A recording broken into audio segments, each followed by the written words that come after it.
The world was burning, yet beneath that fire, something deeper stirred.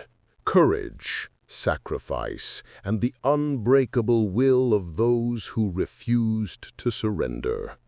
As the Second World War raged across continents, the clash of nations became more than just a battle of weapons. It was a struggle of faith, of humanity, and of survival itself. Germany's blitzkrieg had shattered Europe, its tanks rolling through cities once thought impenetrable, its soldiers marching under banners of domination. But even as the war machine thundered forward, resistance was already taking root, in the villages, in the skies, and within the hearts of men and women who would not bow. In those early years, the world seemed divided, Axis and allies, tyranny and freedom, hope and despair. Yet the stories that emerged from the shadows of that conflict, those are what endure. Because history is not just about battles won or lost. It's about the moments, the human moments, when ordinary people stood against the impossible, when choices were made not out of glory, but out of necessity, and when the fate of millions hung on a single heartbeat. Across Europe, the world watched in silence as Nazi Germany expanded its reach.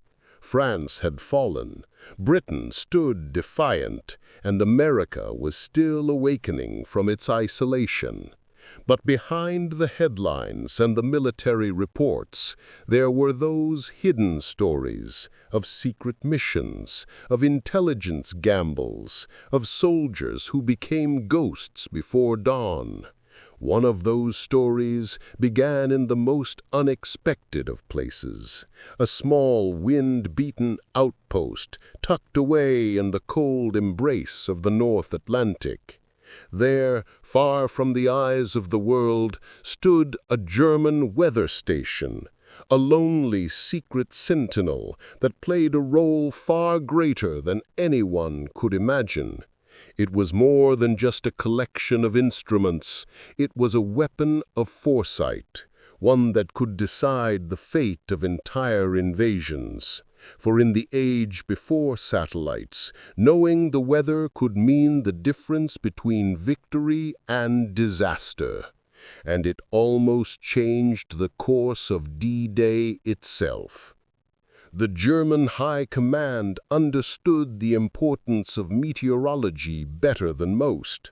Their U-boats prowled the Atlantic, their bombers needed clear skies, and their armies depended on accurate forecasts for movement and attack. So in the cold months of the war, the Nazis constructed a network of secret weather stations across the Arctic and the North Atlantic, from Norway's frozen fjords to the isolated coasts of Greenland and beyond. Each was manned by a small crew of meteorologists, engineers, and radio operators, men who would transmit critical data back to Berlin, unaware that their lonely postings could shape the tides of war. One of these stations, known as Wetterfunkgerät Land 26, was established on the remote shores of Labrador, Canada. Its existence was so secret that even many within the German Navy had never heard of it. Code-named Kurt, it was a desperate gamble by the Kriegsmarine to outwit the Allies' growing intelligence network. The team that set out to build it faced conditions as brutal as any battlefield. Their U-boats sliced through icy waters, hunted by Allied aircraft above and destroyers below. Every moment was a risk, every breath a prayer. When they finally reached the desolate coast, their mission began in silence. The men unloaded crates of scientific instruments, antenna parts, and disguised canisters, each labeled with fake Canadian markings to hide their true origin. Their orders were simple: install, transmit, disappear. But the reality was far simpler. The Arctic wind bit like knives, the snow swallowed sound, and time itself seemed to freeze. The men knew they were alone, deep inside enemy territory, thousands of miles from help. One mistake, and they'd vanish into the snow, forgotten by history. But in that frozen isolation, they did their work. They built the weather station piece by piece, assembling it under the cover of fog and storm. Antennas rose like ghostly arms reaching toward the gray sky. Their transmitters crackled with the first coded messages, relaying temperature, wind, and pressure readings that would feed into the Reich's strategic plans. For a moment, it seemed they had succeeded. The mission was complete. The weather station was alive. And then, as quickly as they had come, the German team vanished back into the Atlantic, leaving behind a secret that would remain untouched for decades. No one knew it was there. Not the Canadian authorities, not the Allies, not even the fishermen who sometimes braved those cold waters. The outpost was hidden beneath layers of snow, time, and silence. And for nearly 40 years, Wetterfunk-Gerät Land 26, the last German weather station on North American soil, remained forgotten, until one day a historian stumbled upon a clue in old naval archives, and the truth resurfaced. But the true significance of that lonely installation wasn't just in its secrecy. It was in its timing. Because in 1944, as the Allies prepared for the largest amphibious invasion in history, D-Day, the weather once again held the power to decide the fate of the world. In June 1944, the Allied invasion fleet gathered in South England. Over 5,000 ships, 150,000 men, and countless hopes bound together by one monumental gamble. The operation, codenamed Overlord, depended on clear skies, calm seas, and low tides. A storm could destroy everything. A wrong forecast could doom thousands. And far to the north, German meteorologists believed they had the upper hand. With data streaming from their Arctic weather stations, Berlin's meteorological division predicted that the first week of June would bring violent storms, weather that would make an invasion impossible. They were wrong, because the Allies had their own secret weapon, a hidden advantage that tipped the balance of the skies.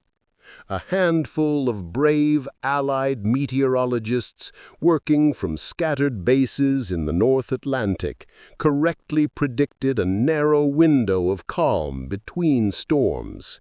It was a tiny chance, a single break in the weather that would last only 36 hours, but it was enough.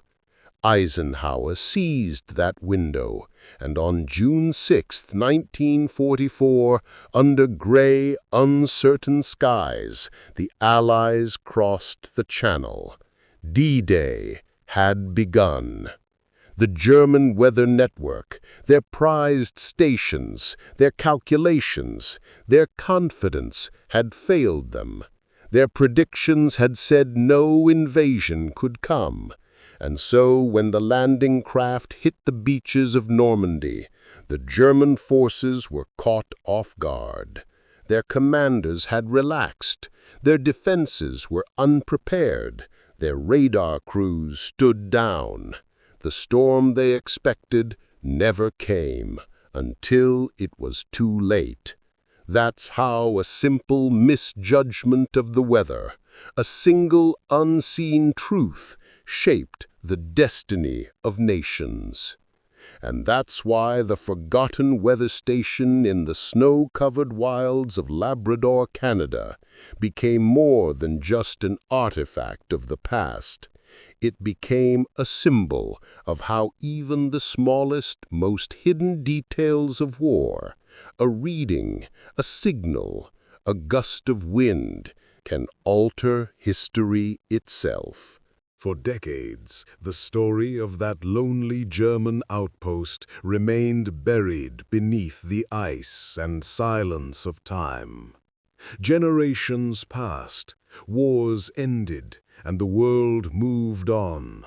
The beaches of Normandy turned into memorials, cities rebuilt themselves from ashes, and the noise of war faded into the distant hum of memory. But somewhere, beyond the reach of maps and memory, Wetterfunkgerät Land 26 waited, untouched, unspoken, unknown. It might have stayed that way forever, if not for a chance discovery.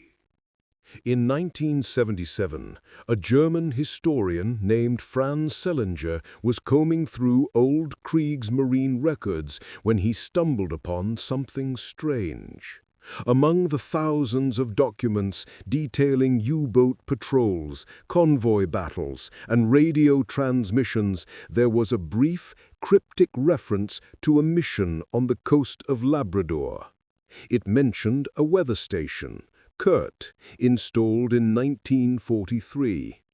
The coordinates were vague, the notes incomplete, but something about it drew his attention.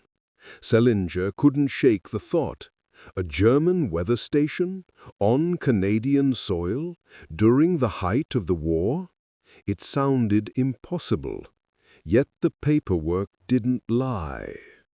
Driven by curiosity, he began piecing the story together. He tracked down naval logs, decoded forgotten signals, and followed the paper trail across archives in Germany and Canada. Bit by bit, the puzzle formed. A U-boat, U-537, had indeed set out from Bergen, Norway in October 1943, carrying a special team led by meteorologist Dr. Kurt Sommermeier. Their mission? Establish an automated weather station in North America. The operation had succeeded. The team had returned safely. And then, as if swallowed by the war's chaos, all mention of Kurt disappeared. It wasn't until the summer of 1981, nearly 40 years later, that Selinger finally saw his theory come to life. Working with the Canadian Coast Guard, he helped locate the site of the weather station near Martin Bay, Labrador. When they arrived, what they found seemed almost otherworldly. There, half buried in moss and tundra, stood the rusted remains of history, steel canisters still marked with faded German lettering, equipment corroded by decades of snow and wind, antenna fragments twisted by time, yet, remarkably, much of it was still intact. The instruments, the batteries, even the warning label, written in English to disguise its origins. Canadian Meteor Service. It was a deception so simple, so effective, that it had fooled everyone for nearly half a century. For a moment, the men who uncovered it stood in silence. They weren't just looking at machinery. They were staring at the ghost of a forgotten front in the greatest war mankind had ever known. The discovery made headlines across the world. Historians called it the only known German military operation on North American soil during World War II. Newspapers in Canada, Germany, and the United States ran stories marveling at how such a secret had stayed hidden for so long. And for those who understood the broader context of the war, the implications were staggering. The very idea that a handful of German sailors in the midst of 1943, a time when the Atlantic was crawling with Allied patrols, had managed to slip through and set up a functioning base was a testament to both daring and desperation. The U-boat campaign was collapsing. Allied air patrols now ruled the skies. And yet, even as defeat loomed, the Germans were still chasing that edge, the advantage of knowledge, the mastery of the weather. Because weather had always been one of the war's most silent weapons. It had grounded bombers, stranded ships, and reshaped campaigns. From the frozen hell of Stalingrad to the storms of the Atlantic, weather dictated who lived and who died. And nowhere was that more evident than in the days leading up to D-Day. While the German station on Labrador transmitted its final readings into the void, Allied meteorologists were racing against time. They had fewer data points, fewer instruments, but they had something far more valuable: courage to act on intuition. One of them was Group Captain James Stagg, a Scottish meteorologist tasked with briefing General Eisenhower himself. In those tense early days of June 1944, Stagg faced immense pressure. The fate of the invasion rested on his forecast. A single wrong call could mean disaster. Most models predicted severe storms, just as the Germans believed. But Stagg saw something else, a brief pause between tempests. It was a window so narrow that it bordered on madness to take it. Yet he stood by his conviction. Eisenhower trusted him, and that decision, born of faith in one man's reading of the skies, changed the world. As the Allies landed on the beaches of Normandy, the German weather networks, crippled by missing data and faulty assumptions, failed to see it coming. The men stationed in their frozen Arctic outposts could not know that their silence, their isolation, their limited transmissions would blind the Reich's commanders. And in that blindness, the tide turned. That's the quiet power of history, the way it hinges not always on grand battles, but on invisible moments. A gust of wind, a patch of clear sky, a reading on a machine buried in snow. The story of Wetterfunk-Gerät Land 26 reminds us that wars are fought in laboratories and on ledgers just as much as they are on battlefields. It reminds us that knowledge, information, can win or lose wars. When the remnants of the station were finally recovered, they were sent to the Canadian War Museum in Ottawa, where they were carefully restored and displayed. Visitors walked past it, some with fascination, others with disbelief. How could something so small, so remote, hold such weight? The answer, perhaps, lies in perspective. Every wire, every transmitter, every dented steel casing represented not just science, but ambition. The human drive to understand, to control even the uncontrollable. And yet, in the end, nature itself remained untamed. The same forces the Germans tried to harness betrayed them. The weather they sought to command turned against them, and the war they tried to win through precision became a lesson in humility. Today, If you travel to that lonely stretch of Labrador coast, you'll find little left but stones, moss, and wind. The Arctic sea still crashes against the rocks. The air still carries the same biting chill that once numbed those German sailors' hands. Somewhere, beneath that cold earth, fragments of history still lie hidden, small, silent witnesses to a time when the world trembled on the edge of darkness. But listen closely enough, and you might hear it. The faint hum of a transmitter long gone silent, the whisper of a signal meant for a Reich that no longer exists. A reminder that even the grandest empires fade, but their echoes remain.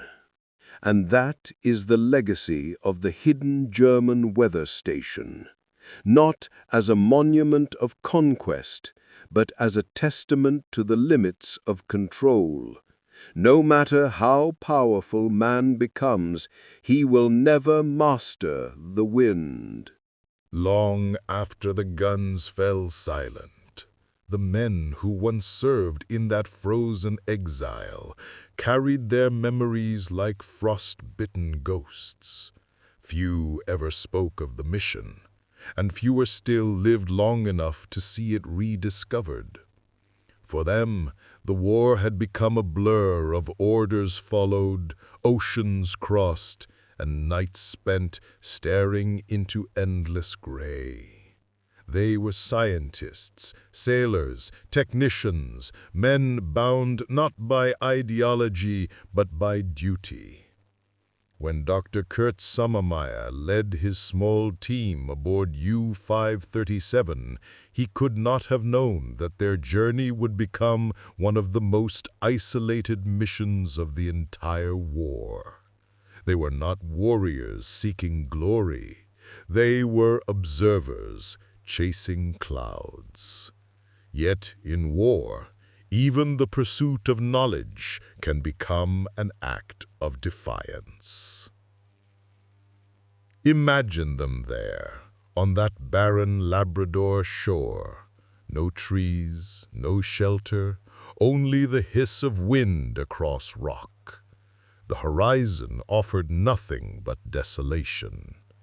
Each man took his turn unloading crates from the submarine, gloved hands trembling against the cold, boots sinking into the permafrost. Their breath crystallized in the air, each exhale a reminder that they were alive, barely. For 10 relentless days they worked, building the weather station piece by piece, testing signals, aligning antennas to catch invisible threads of sky. They slept little, ate less, and never spoke louder than a whisper. They knew Allied patrols roamed above, and any radio signal too strong, any spark of light too long, could draw death upon them. In those moments, the enemy wasn't another soldier. It was the cold. It was loneliness. It was the creeping realization that history might never remember them. When the final crate was buried and the transmitter began its steady pulse toward Berlin, the men stood in silence. Sommermeyer noted the coordinates in his logbook, snapped it shut, and gave a simple nod. The U-boat surfaced like a black shard of night, its deck glistening with frost. They loaded their tools, dismantled their tents, and slipped back into the sea, leaving only footprints that the wind erased within hours. No monument, no witness, just the station whispering into the void. Back in Germany, the data their machines sent home would blend with dozens of others, forming the weather maps used by the Reich's forecasters. None of them knew that the chain of stations would soon begin to fall, one by one, under Allied control. In Norway, in Svalbard, in the Arctic North, the German meteorological outposts were discovered, captured, or destroyed. Their operators were taken prisoner, their transmissions jammed. The network that had once given the Reich a strategic edge was collapsing like a web in the rain. And yet, LAN 26 endured, its signals faint but steady, feeding numbers into the darkness. It was the last outpost to fall silent. Decades later, when the world rediscovered its remains, historians began to wonder what became of the men who built it. Sommermeyer returned to civilian life after the war. His scientific career resumed quietly in West Germany. In interviews before his death, he spoke of Labrador only once, describing it as the loneliest place on Earth. The rest of his crew faded into anonymity, some lost at sea, others swallowed up by the rebuilding of Europe. None of them could have imagined that their forgotten mission would one day draw attention from filmmakers, scholars, and curious travelers seeking meaning in rust and snow. But perhaps there is meaning in it. Perhaps their story isn't about ideology or conquest, but about the human need to understand, to measure, to predict, to control the uncontrollable. They were men of science, trapped in an age of destruction. And though their work served a dark empire, the principles behind it, observation, precision, perseverance, were the same that would later help mankind predict hurricanes, chart storms, and save lives. In that strange way, their legacy survived. The Arctic has a way of erasing footprints, but preserving intent. Every gust of wind that still sweeps across Martin Bay carries a trace of those men, of the code they sent into the ether, of the hopes they buried beneath the ice. Their outpost was not a fortress or a battlefield. It was a heartbeat, a fragile rhythm against the silence of the poles. Today, when satellite images beam data from every corner of the planet, it's easy to forget that once men risked their lives for the same information, that before the age of computers, weather was something you had to feel, that in 1943, on a frozen coastline, thousands of miles from home, a handful of German sailors faced the same uncertainty we all do, the unpredictability of nature, and the knowledge that control is only ever an illusion. In the grand scale of World War II, their mission might seem insignificant. No shots were fired, no lives lost, no medals earned. Yet, in its quiet way, LAN 26 stands as a monument to how vast the war truly was, that even the winds and waves were drawn into its orbit. And as historians look back, they see in those numbers and coordinates not a mere curiosity, but a reflection of how far human ambition can reach even when surrounded by darkness. There's something poetic in that. The war that brought so much destruction also pushed mankind to its limits, to explore, to innovate, to endure. The men of U-537 were not heroes or villains. They were participants in a story larger than themselves, a story of a world learning, painfully, the price of control. And so the station remains, both artifact and warning. The rusted steel, the cracked dials, the frozen wires, they whisper of a time when the fate of nations depended on a single reading, a single decision, a single gust of wind. We often think of history as noise, battles, speeches, victory parades, but sometimes it's silence that defines it.